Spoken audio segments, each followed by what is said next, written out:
Hello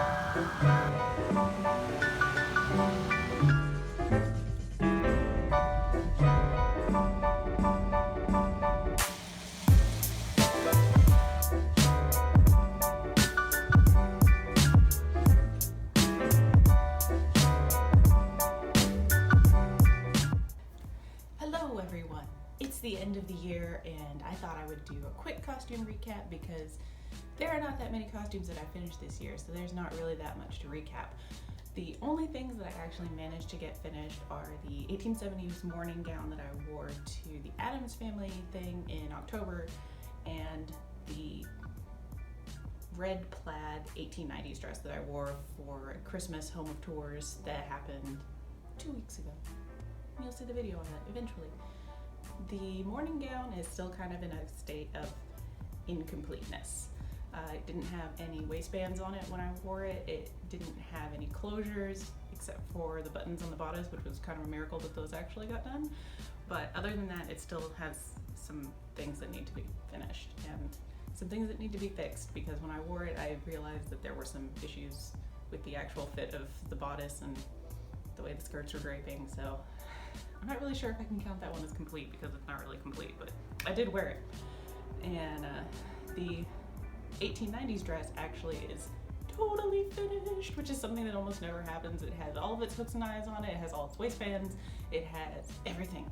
I don't have to touch that dress again if I don't want to.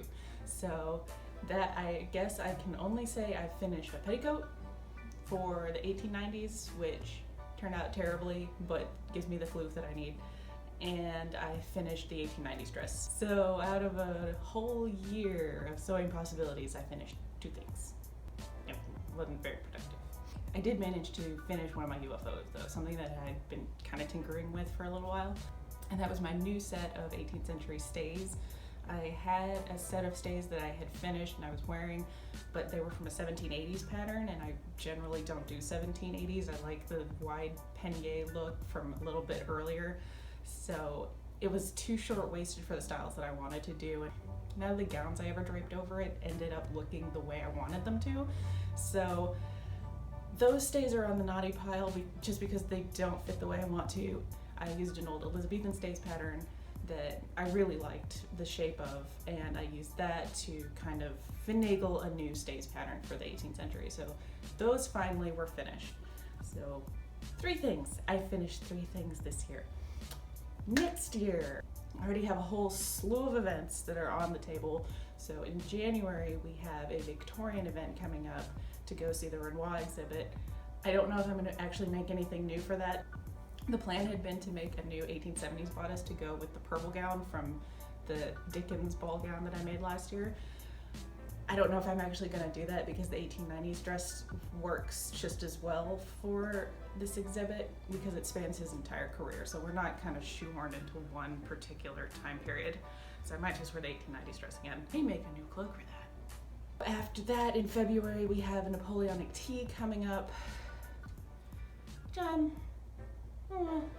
have a bunch of Regency stuff already.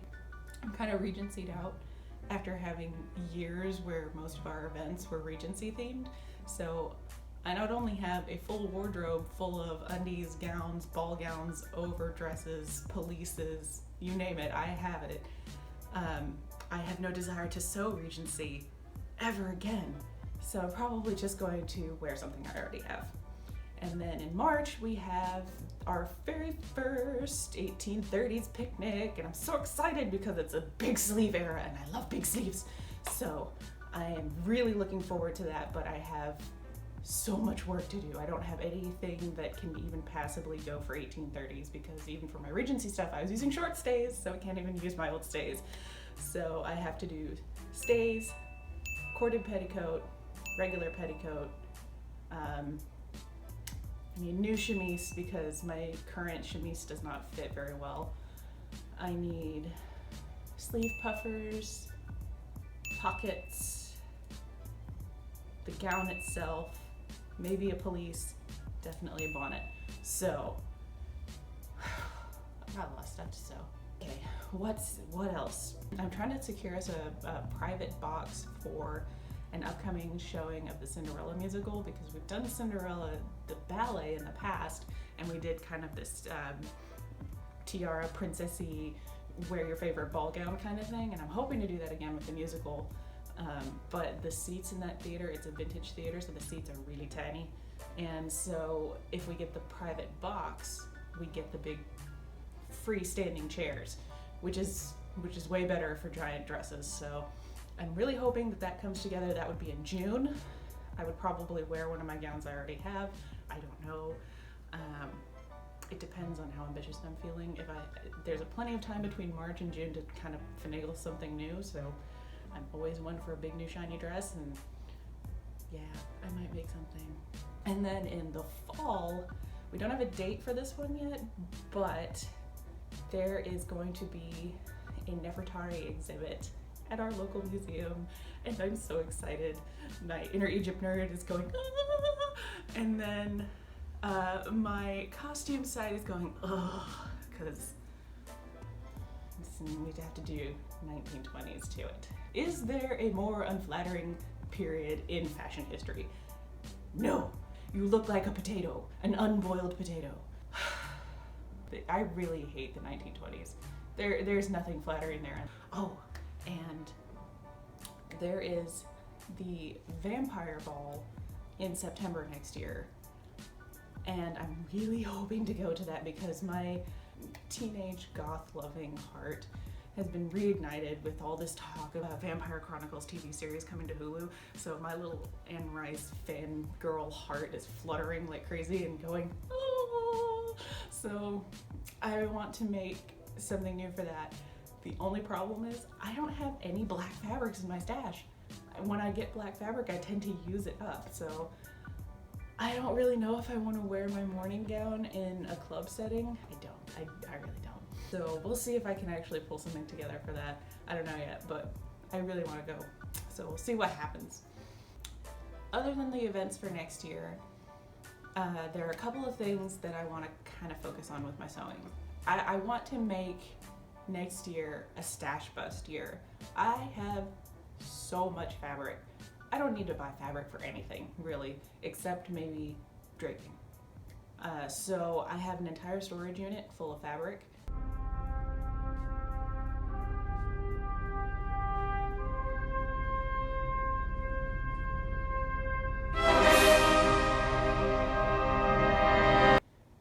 And I intend to use nothing but what I have on hand.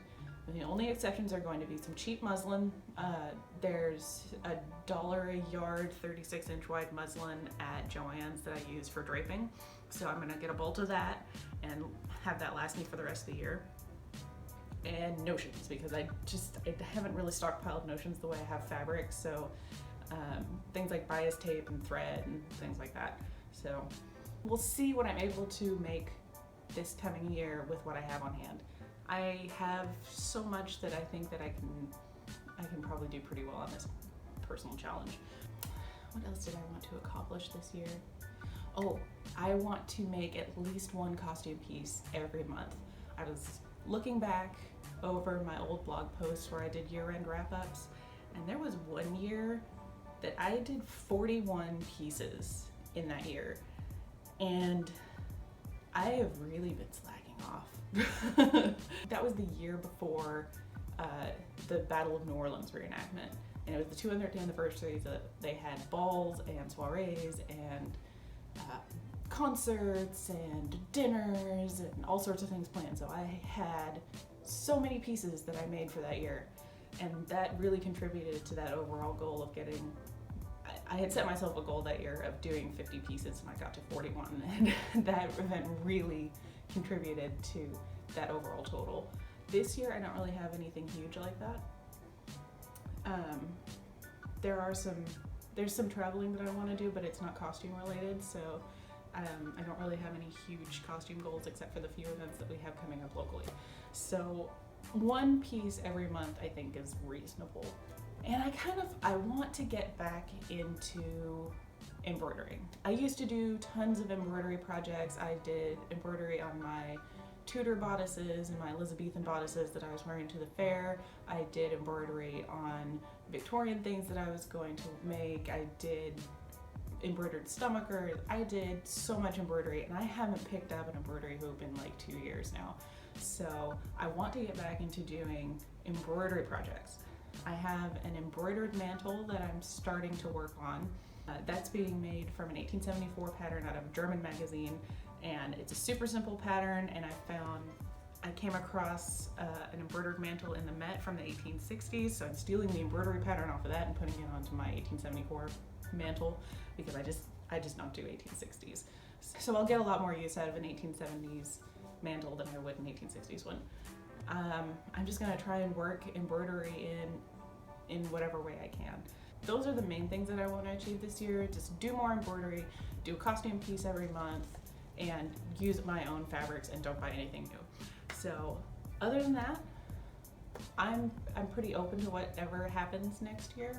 I'm really hoping that we get some really good costume events going. We already have a really good lineup, but I think this next year I'm going to embrace my inner goth a little more. I used to walk around like a sentient goth doily, and I really loved that. I loved being covered in lace and just being draped in beautiful black fabrics. I loved it so much.